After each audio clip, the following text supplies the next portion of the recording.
이 자리에 와서 하나님께서 부어주시는 은혜와 사랑이 참 큰 기쁨이 되는 것 같고 힘이 되는 것 같습니다.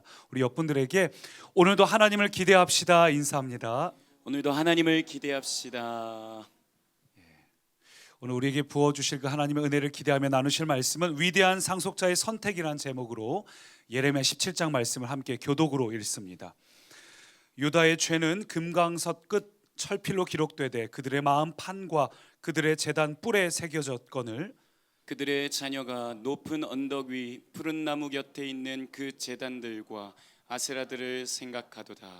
들에 있는 나의 산아 내 온 영토의 죄로 말미암아 내가 내 재산과 내 모든 보물과 산당들로 노략을 당하게 하리니 내가 내게 준 내 기업에서 내 손을 뗄 것이며 또 내가 너로 하여금 너의 알지 못하는 땅에서 내 원수를 섬기게 하리니 이는 너희가 내 노를 맹렬하게 하여 영원히 타는 불을 일으켰음이라. 여호와께서 이와 같이 말씀하시니라. 무릇 사람을 믿으며 육신으로 그의 힘을 삼고 마음이 여호와에게서 떠난 그 사람은 저주를 받을 것이라. 그는 사막의 떨기나무 같아서 좋은 일이 오는 것을 보지 못하고 광야 간주한 땅 건건한 땅 사람이 살지 않는 땅에 살리라. 그러나 무릇 여호와를 의지하며 여호와를 의뢰하는 그 사람은 복을 받을 것이라. 그는 물가에 심어진 나무가 그 뿌리를 강변에 뻗치고 더위가 올지라도 두려워하지 아니하며 그 잎이 청청하며 가무는 해에도 걱정이 없고 결실이 그치지 아니함 같으리라. 아멘.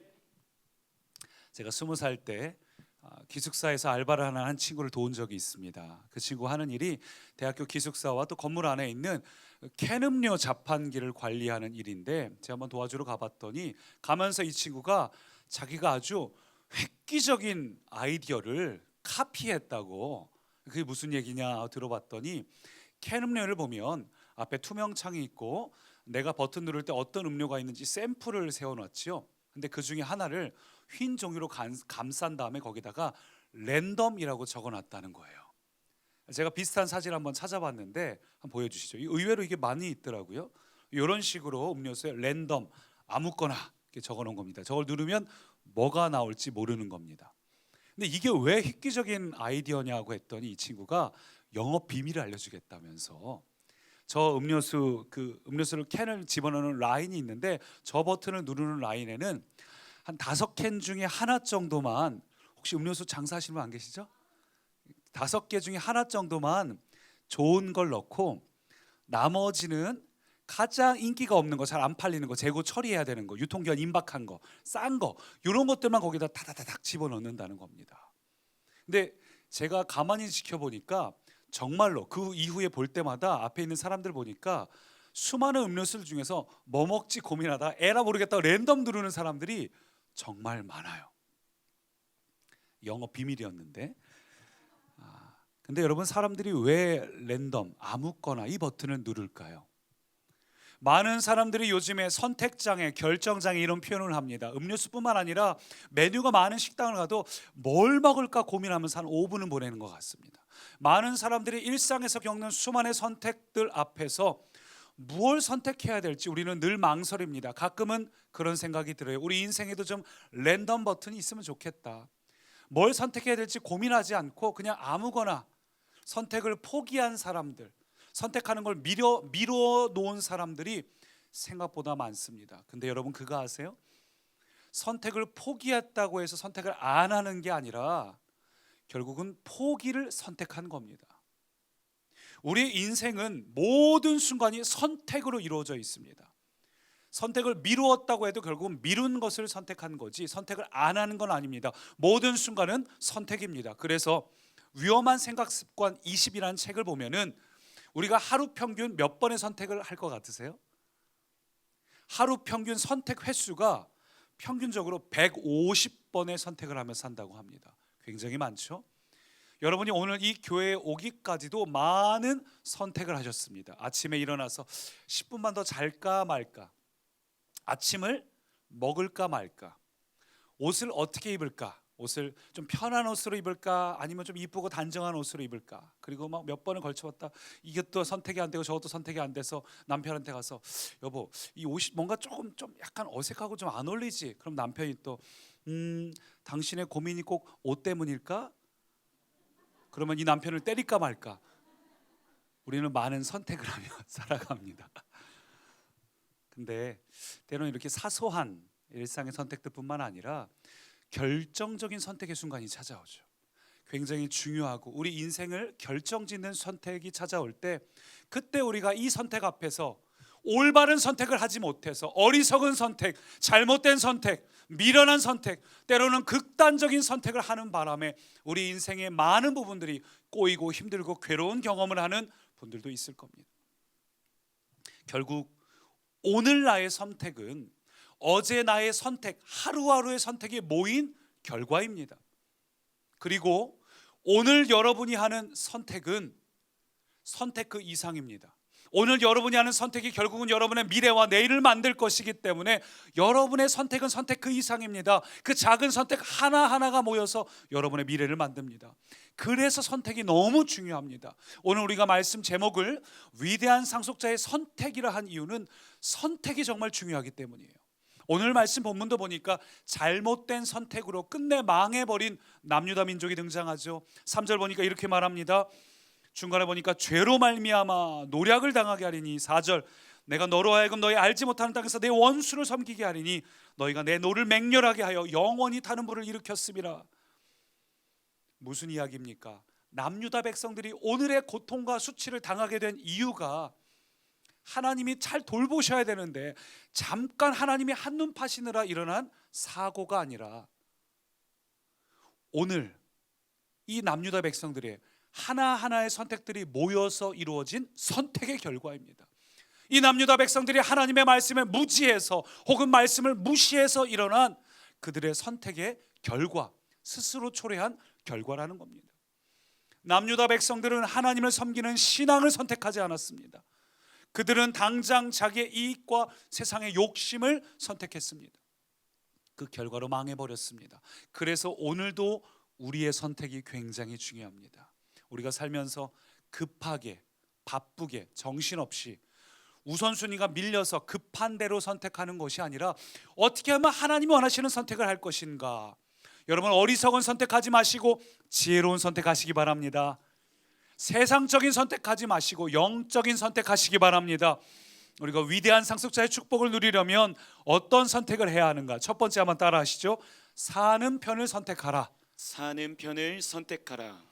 하나님이 남유다 백성들의 그 하나님의 사랑을 저버리고 결국은 죽는 편을 선택해서 그 어리석은 자들아 하나님이 한탄하셨는데, 우리가 어떻게 하면 남유다 백성처럼 죽는 편을 선택하지 않고 사는 편을 선택할 수 있는가? 오늘 본문 5절을 보니까 하나님께 저주를 받아서 죽을 수밖에 없는 그 사람이 등장을 합니다. 5절 같이 있습니다. 여호와께서 이와 같이 말씀하시니라. 무릇 사람을 믿으며 육신으로 그의 힘을 삼고 마음이 여호와에게서 떠난 그 사람은 저주를 받을 것이라. 사는 편 대신에 죽는 편을 선택한 결과 하나님의 저주를 받은 그 사람은 어떤 사람인가? 첫 번째, 무릇 사람을 믿으며 육신으로 그의 힘을 삼았다. 여기서 사람이란 단어가 히브리어로 아담입니다. 아담이란 단어의 뜻은 티끌, 흙. 사람은 흙에서 와서 흙으로 돌아가죠. 더 정확하게 말하면 그저 티끌에 불과한, 먼지에 불과한 아무것도 아닌 존재다.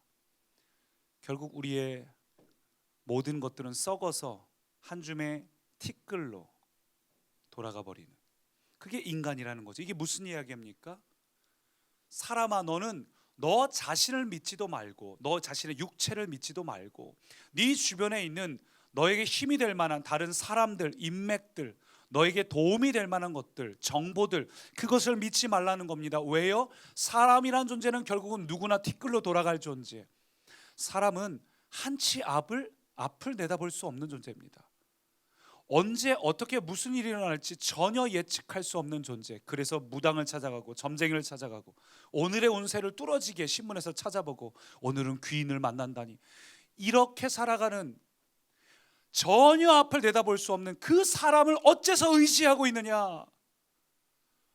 사람이 사람의 앞날을 전혀 예측할 수 없는데, 무슨 일이 일어날지 모르는데 왜 너는 너의 능력을 의지하고 다른 사람을, 다른 어떤 육체의 힘을 의지하고 있느냐?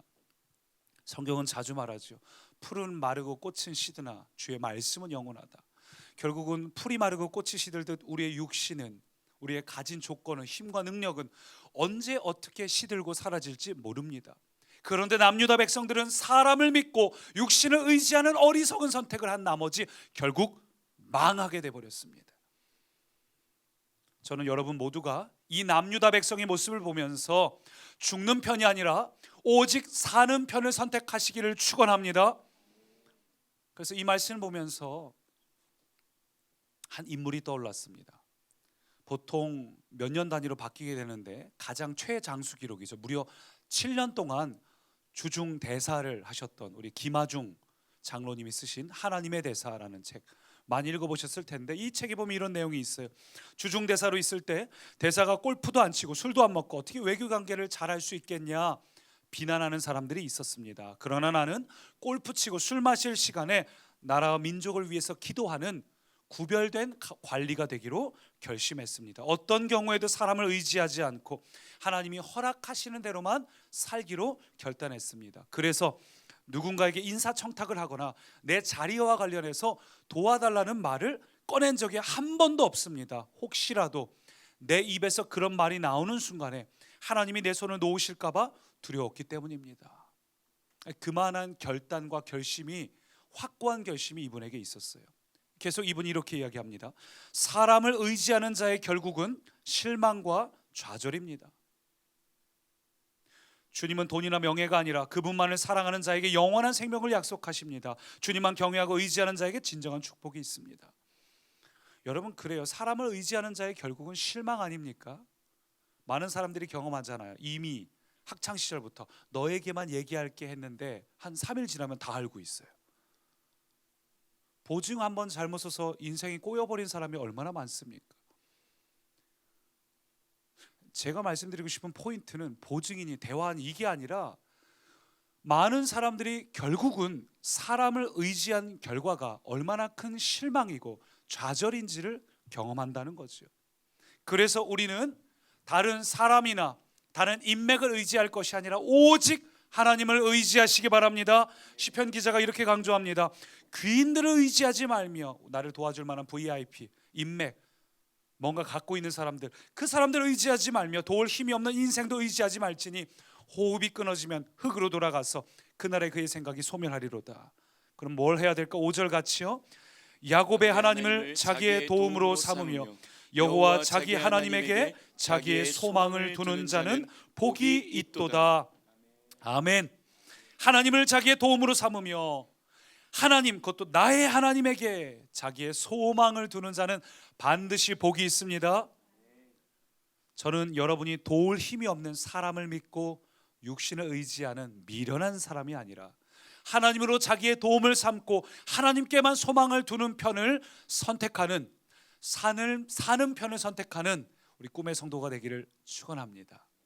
근데 이 5절을 계속해서 보니까 사는 편 대신에 죽는 편을 선택하는 그 사람의 두 번째 특징, 또 하나의 특징이 있어요. 그건 뭐냐면 마음이 여호와에게서 떠난 그 사람이다. 5절 한번 다시 볼까요?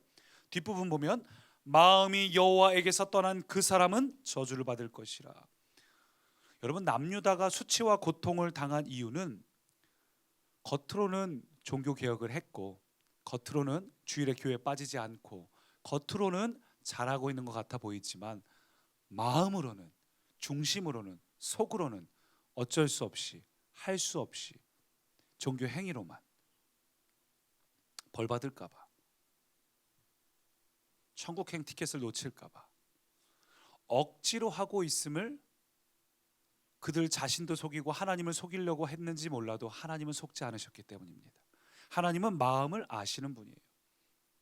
마음을 아시는 하나님이 결국 죽는 편을 선택한 이 백성들에게 뭐라 얘기하시는가? 그 선택의 결과 6절, 그는 사막의 떨기나무 같아서 좋은 일이 오는 것도 보지 못하고 광야의 건조한 곳, 건건한 땅은 이 소금기 있는 땅입니다. 나무가 살 수 없는 곳이죠. 건건한 땅, 사람이 살지 않는 땅에 살리라. 비참해진다고 사막에 심기운 나무와 같다고 이야기합니다. 저는 이게 굉장히 제 마음에 걸리는 이유가 우리가 신앙생활을 오래 하다 보면 우리 마음이 교만해집니다. 제가 이번 주에 한 청년하고 얘기하면서 그 청년에게서 발견했던 가장 귀한 것은 그 청년 안에 순수한 마음이 있어요. 정말 하나님 말씀대로 살고 싶다는 열망으로 가득해 있습니다. 그게 너무 이쁘더라고요. 근데 신앙생활을 오래 하면서 우리가 자기 자신을 속입니다. 행위를 잘하고 있잖아. 교회에서 이런 일도 섬기잖아. 직분도 이렇게 하고 있잖아. 그리고 그렇게 하고 있기 때문에 자기 자신을 점검하지 않아요. 뭐든지 오랫동안 하다 보면 잘 점검하지 않죠. 익숙하다 보니까 잘 알고 있다 생각해서. 자기 자신을 기만하는 행위고 하나님을 기만하는 행위입니다. 겉으로 잘하고 있지만 우리의 마음 중심을 우리는 잘 알고 있어요. 내가 정말로 하나님을 기뻐서 사랑해서 하는 건지, 아니면 뭐 하나 받으려고 하는 건지, 고난이 찾아서 억지로 하는 건지, 마지못해서 하는 건지, 그게 나 자신도 속이고 하나님도 속인다고 생각을 하지만, 그러나 하나님은 기만당하는 분이 아닙니다. 본문 계속 보니까 9절 보니까 이렇게 말합니다. 만물보다 거짓되고 심히 부패한 것이 마음이라 누가 능히 이를 알리오마는 나 여호와는 심장을 살피고 폐부를 시험하고 그의 행위와 그의 행실대로 보응하나니. 하나님은 우리의 마음과 중심을 살피시는 분입니다. 하나님은 우리가 무엇을 하고 있고 정말로 하나님만을 선택하고 김하중 대사처럼 장로님처럼 올인하고 있는지, 겉으로는 교회 나오지만 우리의 마음과 중심이 자꾸 다른 것을 바라보고 있는지 하나님은 아십니다. 여러분, 그러니 더 이상 잘하고 있다라고 여러분 자신도 하나님도 기만하지 마시고 오직 죽는 편이 아니라 사는 편을 선택하시기 바랍니다. 죽는 편을 선택하는 그 사람 되지 마시고 사는 편을 선택하는 그 사람 되시기를 축원합니다. 우리는 복음을 붙든 사람입니다. 복음은 죽는 존재가 아니라 사는 존재입니다. 여러분, 복음을 듣는 사람은 여러분의 인생을 볼 때에도 반드시 사는 편을 선택하는 사람입니다. 복음을 들은 우리는 살리는 말을 해야 하고 살리는 사람이 되어야 하고, 여러분 주변에 있는 사람들에게도 소망이 되어야 하고 살리는 말을 해줘야 되고, 그들을 위해서 살리는 기도를 해야 하고 살리는 헌신을 해야 되고, 언제나 복음을 소유한 자는 사는 편을 선택하는 사람이 되기를 축원합니다. 이게 왜 중요하냐면 우리는 증인이기 때문이죠. 증인이 제일 하지 말아야 될 게 뭔지 아시죠? 증인이 하지 말아야 될 것은 위증입니다. 반대로 증인은 자기가 본 것이 얼마나 큰 건이든 작은 건이든 간에 보고 들은 것을 온전히 행하는 자는 그것 자체만으로도 능력 있습니다. 여러분, 우리가 하나님의 말씀을 들은 증인인데, 이 들은 증인이 말씀을 듣고도 하나님이 살리는 분이란 걸 알고도 우리가 여전히 죽이는 편을 택하고 다른 사람을 죽이는 말을 하고 부정적인 생각과 부정적인 행동을 우리 주변 사람들에게 영향력을 끼치고 살아간다면 그는 위증입니다. 근데 내가 복음을 소유한 자답게 말씀을 붙잡고서 환경은 그렇지 않아도 끊임없이 살리는 말을 하고 살리는 소망을 하고 주변 사람들에게도 그러한 이루어지지 않았지만 소망의 이야기를 하고, 환경은 어렵지만 내 마음이 평강의 이유가 있는 간증을 하고, 이런 사람은 능력의 사람이에요. 증인은 증인의 삶을 살고 있기만 해도 충분히 능력 있는 사람입니다. 저는 여러분이 말씀대로 살고 있다면, 여러분에게 무언가 어떤 대단한 무언가가 없다 할지라도 저는 여러분이 능력의 사람이라고, 성경이 그렇게 이야기하니까 능력의 사람이라고 단언할 수 있습니다. 여러분, 능력의 증인 되시기를 축원합니다. 살리는 사람, 모든 순간에 사는 편을 선택하시기 바랍니다. 그래서 앤디 스텔리 목사님이 우리가 수많은 선택에서 어떻게 하면 사는 편을 선택할 수 있는가 3가지 원칙을 제시하셨는데 한번 볼까요? 첫 번째, 과거의 경험에 비추어 지혜로운 길인가. 우리가 과거에 하나님 뜻대로 살지 않았다가 무너지고 낙심한 적이 있죠. 그걸 반복하고 있지는 않은가 확인해야 되고, 두 번째, 현재의 상황을 비추어 볼 때 현재 내가 하는 것이 이 일을 선택했을 때 하나님이 기뻐하실 일일까? 아니면 나의 야망을 위한 것인가? 현재의 상황을 비추어 지혜로운지 확인해야 되고, 세 번째, 미래의 꿈과 희망을 비추어 내가 이 선택을 하는 것이 정말 하나님께서 나를 향해 기대하는 하나님의 소망, 하나님의 비전, 하나님이 나에게 기대하시는 바에 어울리는 길인가? 과거, 현재, 미래를 보아서 선택할 때 하나님 앞에 가장 지혜로운 선택하시기 바랍니다.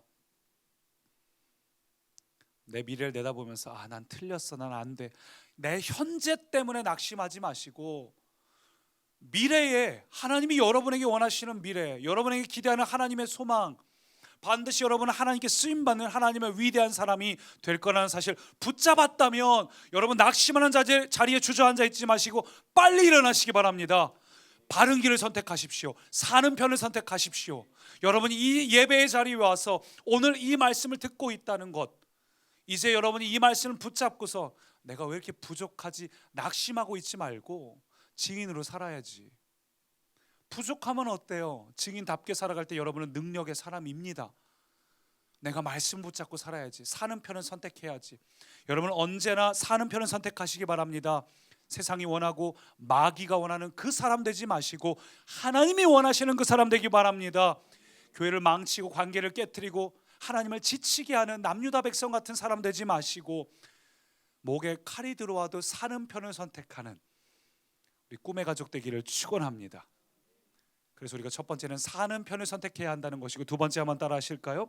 좋은 편을 선택하라. 좋은 편을 선택하라. 좋은 편을 선택하라. 우리가 방금 읽었던 5절에서 그 사람은 사는 편 대신에 죽는 편을 선택했던 저주의 사람이었습니다. 그런데 7절 보니까 한 번 더 그 사람이 등장합니다. 이번에 등장하는 그 사람은 저주받고 죽어가는 그 사람이 아니라 복을 받는 그 사람, 하나님의 위대한 상속자의 유산을 받는 그 사람. 그 7절을 같이 한 목소리로 읽습니다. 그러나 무릇 여호와를 의지하며 여호와를 의뢰하는 그 사람은 복을 받을 것이라. 7절에 등장하는 그 사람, 하나님의 복을 받는 그 사람은 어떤 사람인가? 여호와를 의지하고 의뢰하는 그 사람. 왜 여호와를 의지하고 의뢰하는 그 사람이 복을 받을까요? 우리가 의지하고 의뢰하는 하나님이 어떤 분인지 아셔야 합니다. 하나님은 어떤 분인가? 우리를 위해서 독생자까지 보내신 하나님이에요.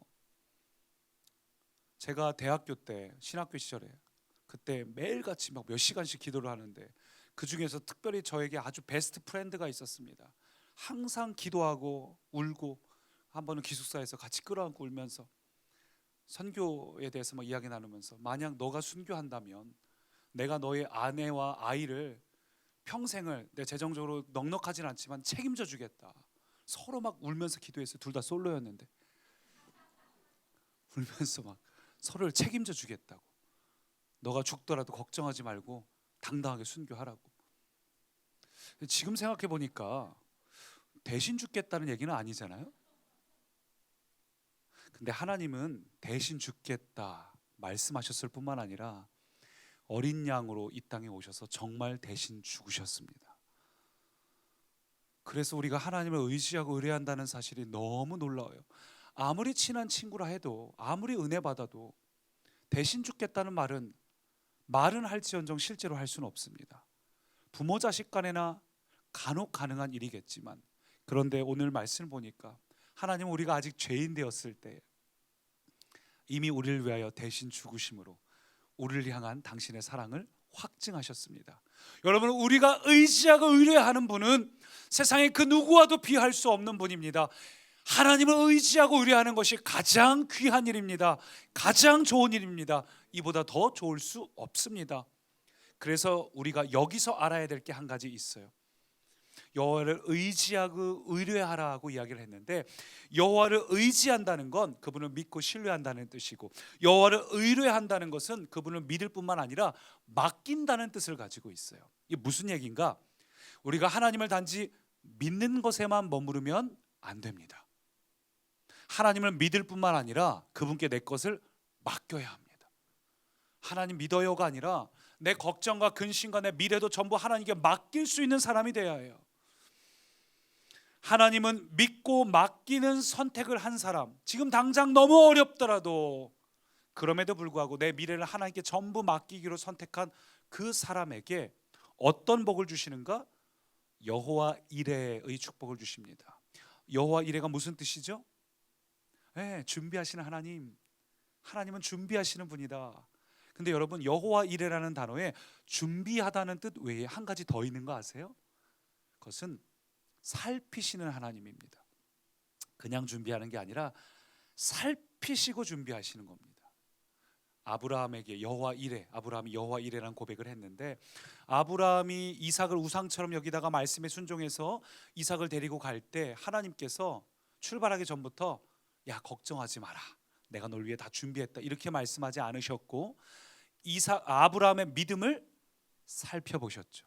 3일 동안 걸어오면서 그 아브라함의 마음과 중심을 살피시고 그의 믿음을 확인하신 후에, 살피신 후에 준비한 양을 아브라함에게 비로소 주셨습니다.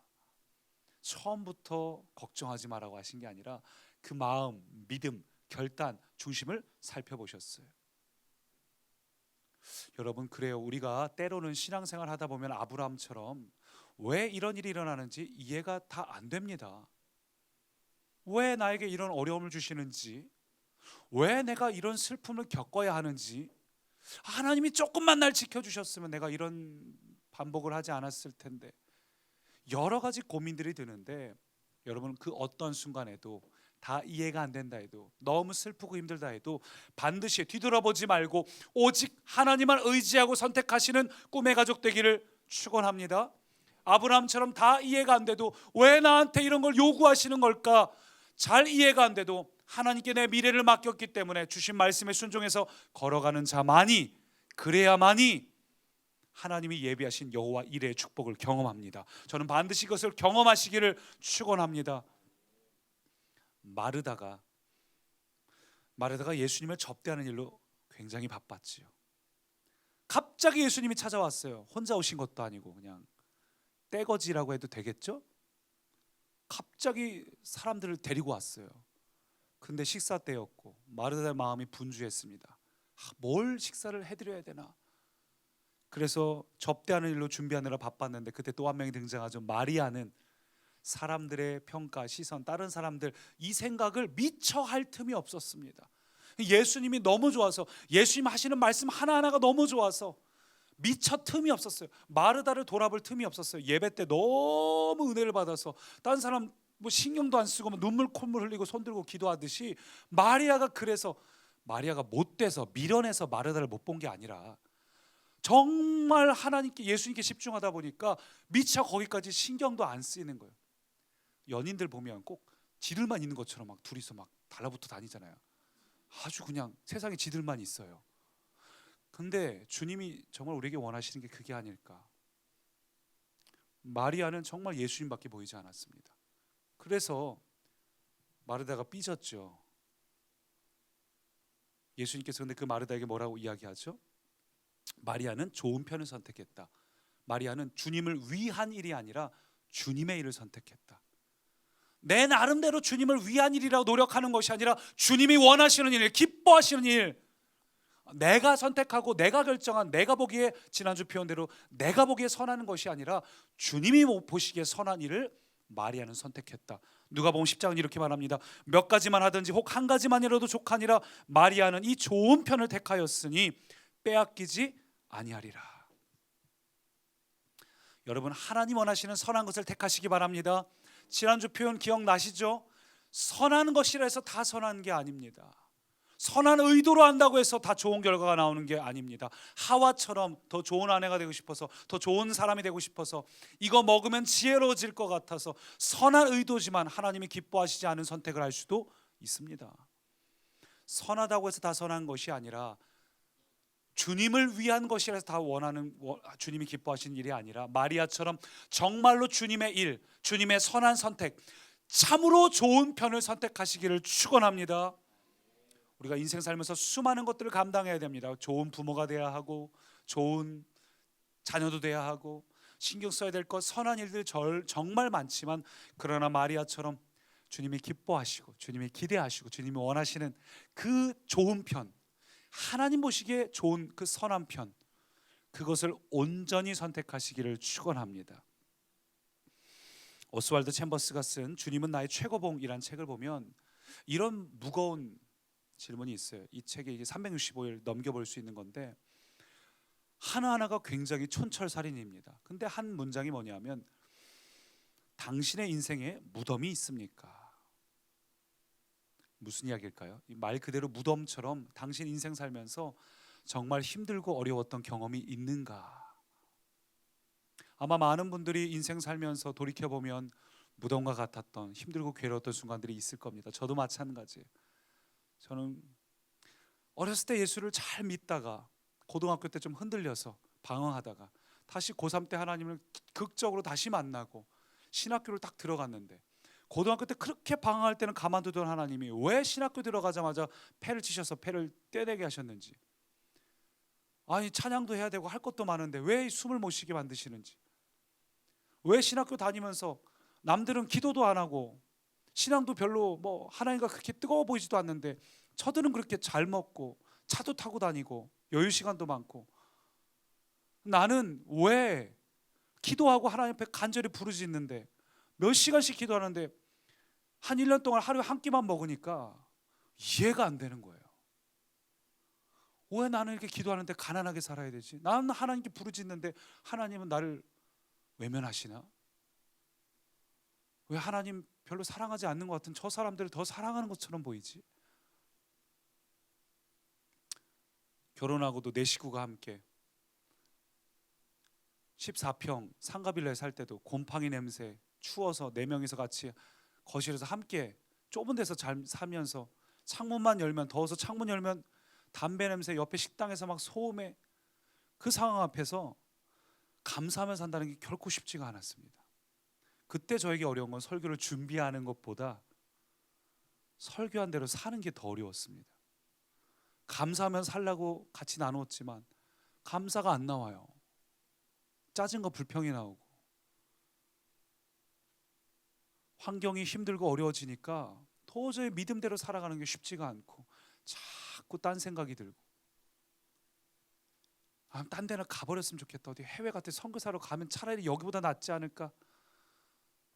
하나님께서 왜 나의 어떤 기도와 간구는 전혀 듣지 않는 것처럼 느껴질까. 저보다 훨씬 더 어렵고 힘든 일을 겪으시는 분들, 지금도 그 일이 현재 진행 중인 분들이 얼마나 많습니까?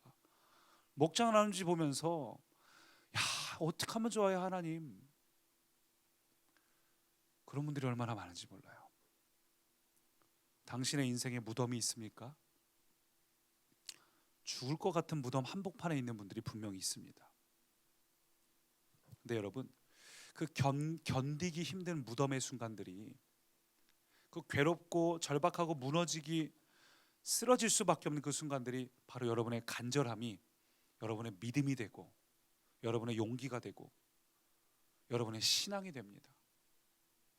그 간절하고 절박하고 낙심되고 지쳤던 그 순간이 하나님 앞에 붙잡고 하나님만을 씨름했던 그것이 결국 여러분의 신앙이 되고 믿음이 됩니다. 그것이 곧 깊이 뿌리를 내리는 순간이 돼요. 아까 8절에 나왔죠. 시냇가에 심기운 나무와 같아서, 그 뿌리를 깊이 내리는 그 과정이 됩니다. 한 번은 이찬수 목사님 책에서 이런 글을 봤는데, 누님이 한국에 와서 동생을 보니까 같이 미국 살 때는 챙겨주고 했는데 혼자 동생이 한국에 와서 그렇게 힘들고 고단하게 사는 걸 보니까 너무 속이 상해서 뭐하러 이러려고 한국까지 나왔냐고 막 우니까 이찬수 목사님이 이렇게 표현을 했어요. 지금 내 인생의 밑바닥을 경험하고 있다면 그것은 내 남은 생에 돈 주고도 살 수 없는 축복의 통로가 될 겁니다. 이게 뭉클하게 와닿는 사람도 있을 것이고, 혹은 너무 힘들어서 나는 저렇게까지는, 이찬수 목사님이나 목사님들, 나는 목회자도 아닌데 왜 내가 저런 걸 경험해야 될까, 이런 생각 드시는 분들도 있을 거예요. 여러분, 그런데 여러분이 경험하고 있는 그 괴로움과 고난의 순간에서 결국은 하나님을 택하시기 바랍니다.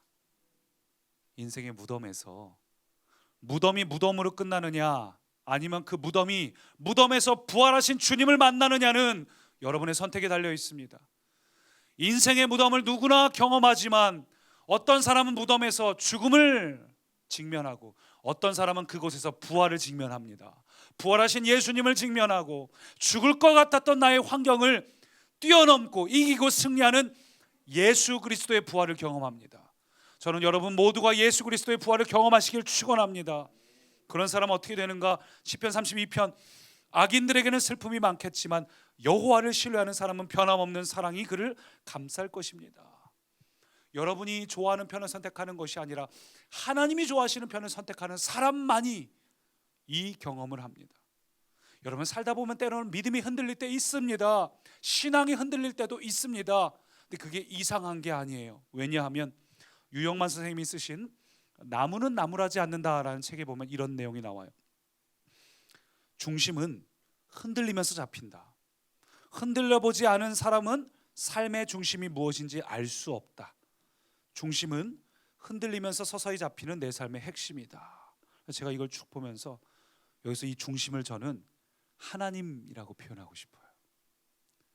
흔들려보지 않은 사람은 하나님이 내 삶의 중심이 되지 못합니다.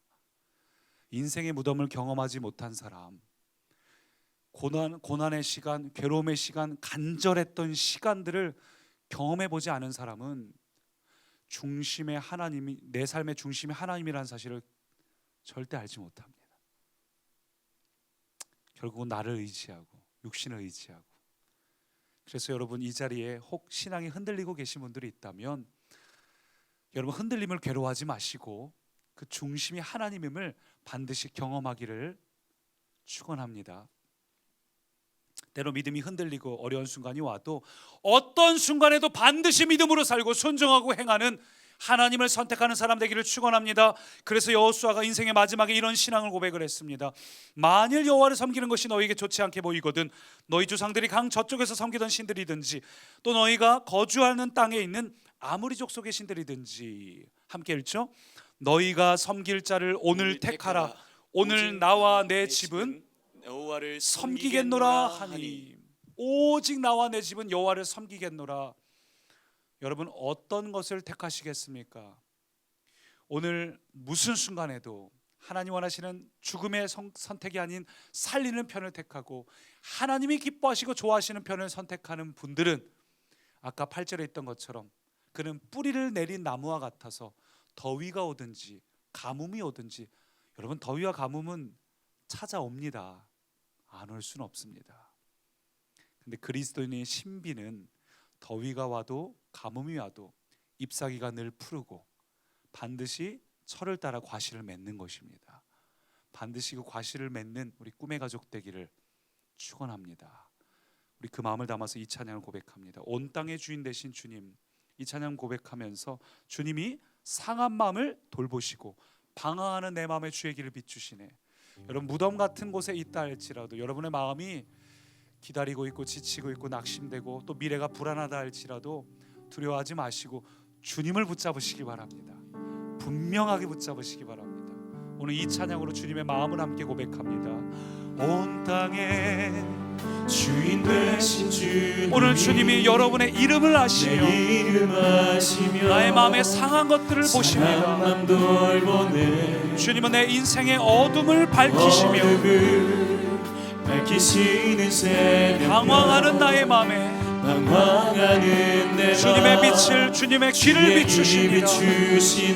한 번 더 온 땅에 주인 되신 주님이 오늘 주님이 내 마음, 내 이름을 아시며 내 상한 마음을 돌보십니다. 그분은 내 인생의 어둠을 밝게 밝히시는 유일한 새벽별이요 방황하는 내 마음에 무엇이 주의 길인지 인도하시는 분입니다. 우리가 해야 될 고백은 나로 인함이 아니 나의 노력이 아니라 내가 내가 잘나서가 아니라 주님이 나를 사랑하시고 이미 독생자를 우리에게 보내셨기에 오직 주로 그 주님을 의지하며 고백합시다. 나는 오늘 피어가 주님, 나는 연약합니다.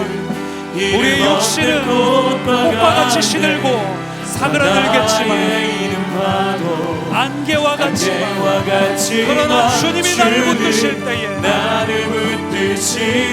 나의 부르짖음 들으시며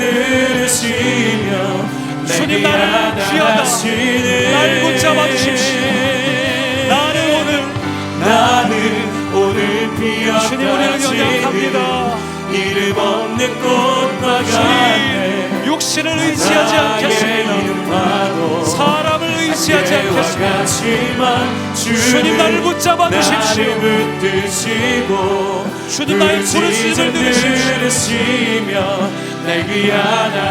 그래서 우리가 할 고백은 나 오직 주의 것, 나 오직 주의 것, 주의 것. 어떤 순간에도, 나 오직 어떤 선택의 순간에도, 주의 어떤 것. 괴로운 순간에도, 어떤 고민의 순간에도, 어떤 두려운 순간에도, 미래가 불안하다 할지라도, 나 오직 괴로운 순간에 있다 할지라도 여러분 고백하십시오.